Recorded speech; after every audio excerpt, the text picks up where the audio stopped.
జగన్మోహన్ రెడ్డి సభకు వెళితే ₹1,00,000 జరిమానా విధిస్తారట. ఈ కూటమి ప్రభుత్వం హుకుం జారీ చేసింది. మత్స్యకారులకు అండగా జగన్మోహన్ రెడ్డి జువ్వల దిన్నుకు వస్తుంటే ఆ ప్రాంతంలోని పెద్దలకు, ఆ ప్రాంతంలోని గ్రామాలలో మత్స్యకారులకు ఈ కూటమి ప్రభుత్వం హుకుం జారీ చేసింది.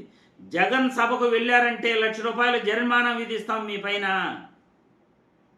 జగన్మోహన్ రెడ్డి సభకు జనాలు వెళ్ళకూడదా?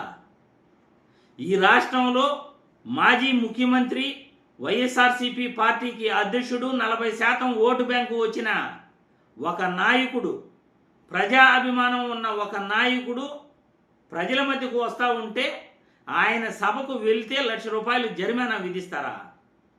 మనం ఏమన్నా బ్రిటిష్ ప్రభుత్వంలో ఉన్నామా, లేకపోతే ఇంకెక్కడన్నా వేరే దేశంలో ఉన్నామా? ఏందయ్యా మీరు మాట్లాడేది? ఏం మాట్లాడుతున్నారు మీరు? సోషల్ మీడియాలో వైరల్ అవుతున్న వీడియో ఒక్కసారి చూపిస్తాను. ఈ వీడియో చూసిన తర్వాత మళ్ళీ మనం దీనిపై చర్చించుకుందాం. జగన్ జువ్వల దిన్నెలో ఆయన పర్యటన మొదలు పెట్టబోతున్నారు. జగన్ రావద్దు అంటూ ఇటు పోలీసులు సూచనలు జారీ చేశారు. జగన్ సభకు వెళితే ₹1,00,000 జరిమానా విధిస్తామని జగన్ గారు అక్కడికి వస్తున్నారని చెప్పి తెలుగుదేశం వాళ్ళు పాపం అక్కడ ఉన్నటువంటి ఆ గ్రామ పెద్దల మీద విపరీతమైనటువంటి ప్రెజర్ తీసుకొని వచ్చినట్టుగా కారిపోతుంది కదా సార్. ₹1,00,000 జరిమానా అంట జగన్ గారు మీటింగ్కి వెళ్తే. బహుశా నాకు తెలిసి భారతదేశ చరిత్రలో ప్రతిపక్ష నాయకుడు, ఓ రాజకీయ పార్టీ నాయకుడు ఆ ప్రాంతానికి పర్యటనకు వస్తుంటే అధికార పార్టీ ₹1,00,000 జరిమానా విధించే విధంగా అక్కడ మత్స్యకారుల మీద ప్రెజర్ తేవటం అనేది. ఇదే చంద్రబాబు నాయుడు గారి ప్రభుత్వాన్ని అడుగుతా ఉన్నాను, చంద్రబాబు నాయుడు అడుగుతా ఉన్నాను, ఎందుకయ్యా ఈ ఆంక్షలు పెట్టారు అని అడుగుతా ఉన్నాను. నా కార్యక్రమానికి నన్ను అభిమానించే వాళ్ళు ఎవరైనా కూడా వస్తే తప్పేమిటి అని అడుగుతా ఉన్నాను. వాళ్ళని రానివ్వకుండా జగన్ సభకు వెళితే ₹1,00,000 జరిమానా విధిస్తామని అధ్వానమైన పరిస్థితి బహుశా ప్రపంచ చరిత్రలో ఏ రాజకీయ పార్టీకి ఉండదేమో, ఒక చంద్రబాబు నాయుడు గారి పార్టీకి తప్ప. నిజంగా ఒక ప్రతిపక్ష నాయకుడిని చూసి చంద్రబాబు నాయుడు ఇంతగా భయపడతా ఉన్నాడంటే భయమా? నిజంగా చంద్రబాబు నాయుడు గారు ఎక్కడైనా బావి చూసుకొని దుంకాలి.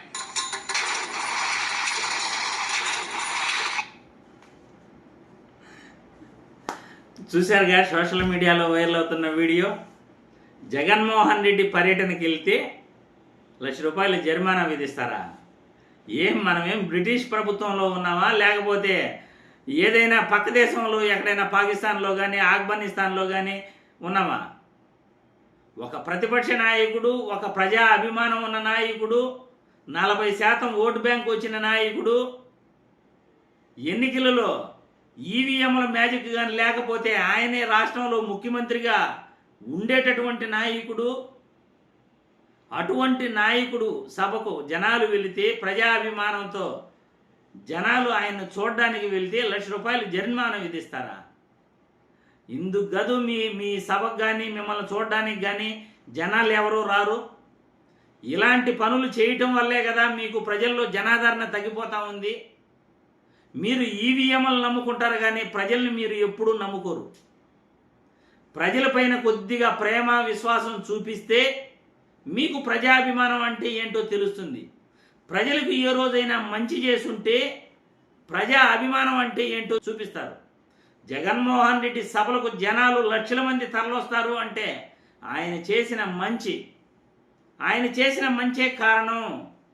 ప్రభుత్వ బడులు బాగు చేశాడు, ప్రభుత్వ ఆసుపత్రులు బాగు చేశాడు, అందరికీ సంక్షేమ పథకాలు అకౌంట్లో వేశాడు, పేదలంటే ఆయన అంత మమకారం చూపించాడు, వ్యవసాయదారులను కంటికి రెప్పలా కాపాడాడు. మళ్ళీ అభివృద్ధి, రాష్ట్రంలో 4 పోర్ట్లు, 10 ఫిషింగ్ హార్బర్లు, 6 ఫిషింగ్ ల్యాండ్ సెంటర్లు, 26,501 కోట్లు పెట్టుబడి పెట్టాడు తీర ప్రాంతానికి, 1053 కిలోమీటర్ల తీర ప్రాంతానికి. మెడికల్ కాలేజీలు 17 మెడికల్ కాలేజీలు రాష్ట్రానికి తీసుకొచ్చాడు, పర్మిషన్ తీసుకొచ్చాడు. దాన్ని మీరు కట్టలేకపోతున్నారు. ఆయన 7 మెడికల్ కాలేజీలు పూర్తి చేసి వెళ్ళాడు. అటువంటి మంచి పనులు చేశాడు కాబట్టి ఆయనకు జనాదరణ ఉంది. మరి జగన్ సభకు జనాల్ని అరికట్టాలంటే ఎవరి తరం ఆగునయ్యా? మీరు ₹1,00,000 కాదు ₹1,00,00,000 జరిమానా వేసిన జనాలు ఆగుదురా? జగన్మోహన్ రెడ్డిని చూడకుండా వాళ్ళు నిలిచిపోదురా? ఏమయ్యా, ఏం పనులు ఇవి? ఏం చేస్తున్నారు? ఏంది పరిపాలన?